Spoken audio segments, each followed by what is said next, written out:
Hello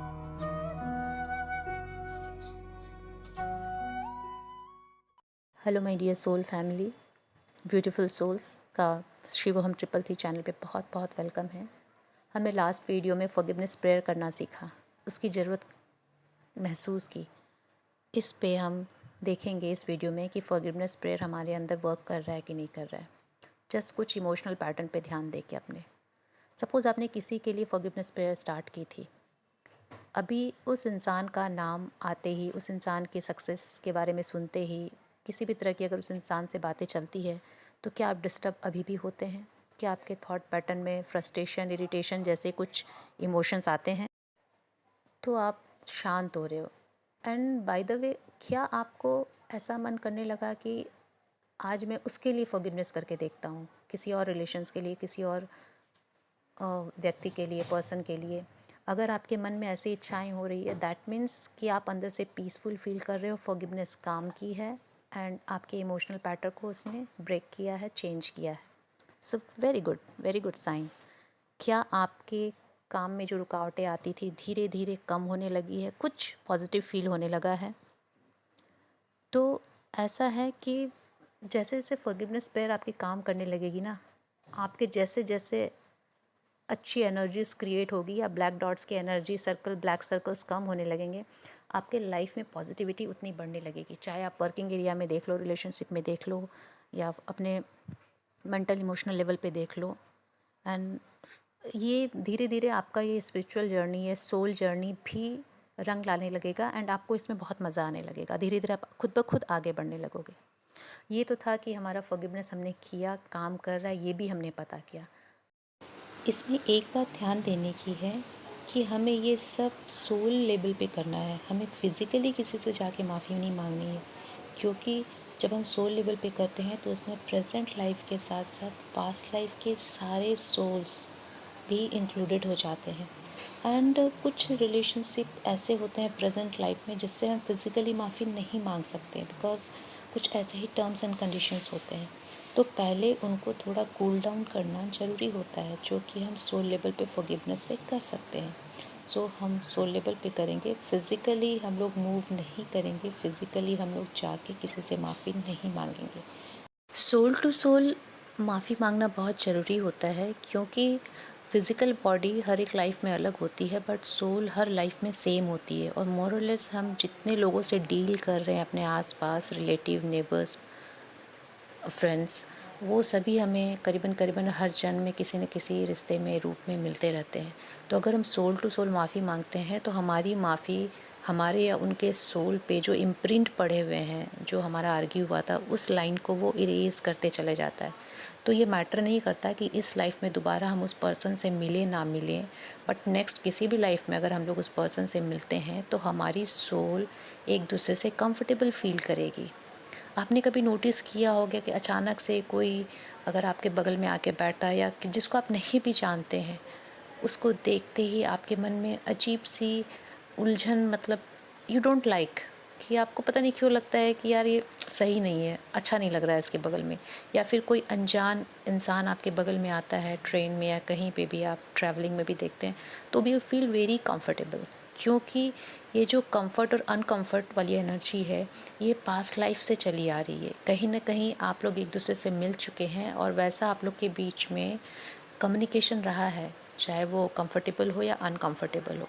तो इसीलिए soul to soul level पे ये फॉरगिवनेस जब वर्क करती है तो ट्रेमेंडस वर्क करती है और एक्सेलेंट वर्क करती है। चलिए आज हम एक एनर्जी प्रैक्टिस करते हैं कि हम देखते हैं कि एनर्जी को हम कैसे फील करते हैं। आप ऊपर दिए गए पिक्चर के जैसा अपने दोनों हाथ खड़े कर लें अपने बाजू में। अब राइट हैंड अपने मुंह के पास लेके आएं और कुछ प्यारे प्यारे शब्द बोलें, जैसे प्रेम, करुणा, सद्भावना, दया, क्षमा। अब उसको वापस अपनी जगह पे ले जाएं। अब लेफ़्ट हैंड अपने मुंह के पास लेके आएं और कुछ फेवरेट गालियाँ दे दीजिए, जो आप गुस्से में हमेशा मन ही मन देते हो, कुछ भी, या कुछ अटपटे गलत शब्द का इस्तेमाल कीजिए, जैसे क्रोधी, गुस्सा, नफ़रत, घृणा, इस तरह से। अब आप उस हाथ को भी अपने पोजीशन पे ले जाइए, पिक्चर के जैसे दोनों हाथों को आप अपने बगल में रख लें। अब दोनों हाथों को अप डाउन करने की कोशिश कीजिए, जस्ट लाइक हम लोग तराजू में कोई चीज़ तौलते हैं, वैसे ही जैसे दोनों हाथों में आप किसी ने वेट रख दिया हो और आप धीरे धीरे अप डाउन कर रहे हो। आप फील कीजिए, क्या आपको कुछ फीलिंग हो रही है? 99% लोगों को राइट हैंड का वेट लाइट लग रहा होगा लेफ़्ट हैंड के कंपैरिजन में। ऐसा क्यों हो रहा है? क्योंकि राइट हैंड में आपने बहुत अच्छे शब्दों का इस्तेमाल किया था, जिसकी एनर्जी, जिसकी ऊर्जा डिवाइन होती है, बहुत लाइट होती है, बहुत कंफर्टेबल होती है। और लेफ़्ट हैंड के जितने भी शब्दों का हमने इस्तेमाल किया था, उसकी ऊर्जा बहुत हैवी ग्रे या ब्लैक होती है, जो कि हमारे बॉडी को सूट नहीं करती है, इसलिए हमारी बॉडी बहुत हैवी फील होती है। तो हमने इस एक्सपेरिमेंट से यही देखा कि हमें क्या करना है। हमें हमेशा अपनी बॉडी की एनर्जी को लाइट एंड सूदिंग रखनी है। जब बॉडी की एनर्जी लाइट होती है तो उसका ऑरा कलर, हर एक तरंग का, फ्रिक्वेंसी का एक कलर भी होता है, एनर्जी का कलर होता है। तो उसका कलर ग्रीन या पिंक होता है, जो बहुत डिवाइन होता है, और उसमें कॉस्मिक एनर्जी, ब्रह्मांडी ऊर्जा बहुत जल्दी अट्रैक्ट होती है। हमारी खुद ब खुद हीलिंग भी होती है और हम ब्रह्मांड से भी हीलिंग पावर एब्जॉर्ब करते हैं। तो बस करना इतना ही है कि हमें ये ध्यान में रखना है कि हम सही शब्दों का इस्तेमाल करें और सही तरीके से अपनी लाइफस्टाइल स्पेंड करें, थॉट्स अपने सही हो, क्योंकि गलत थॉट्स, गलत शब्दों का इस्तेमाल करने से, बहुत ज़्यादा किसी के लिए गलत सोचने से हमारे बॉडी की एनर्जी ग्रे या ब्लैक होती है और हैवी भी होने लगती है। तो इसको एक तो हमें खुद भी नहीं सोचना है, और सपोज़ हमने कुछ गलत कर भी दिया और सामने वाला हमेशा हमें ब्लेम कर रहा है या कर्स कर रहा है, तो जब हम फॉरगिवनेस प्रेयर करते हैं तो ऐसा समझ लीजिए कि फॉरगिवनेस अगर हम दिल से करते हैं तो हमारे चारों तरफ एक सुरक्षा कवच का निर्माण होता है।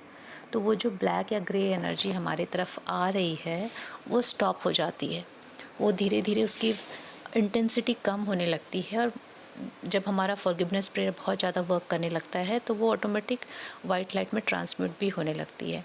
इसलिए बोलते हैं पहला तो स्टेप हमें गलत बोलना नहीं है, करना नहीं है, आदत डालनी है, और दूसरा हमें फॉरगिवनेस प्रेयर करके उसको मिनिमाइज़ करने की कोशिश करनी है।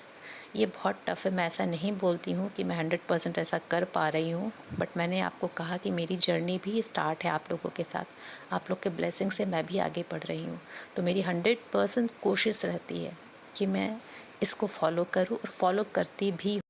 तो my dear soul family, I hope आप लोगों को ये वीडियो पसंद भी आया होगा और समझ भी आया होगा। मिलते हैं फिर नेक्स्ट वीडियो में, तब तक के लिए आत्मा नमस्ते।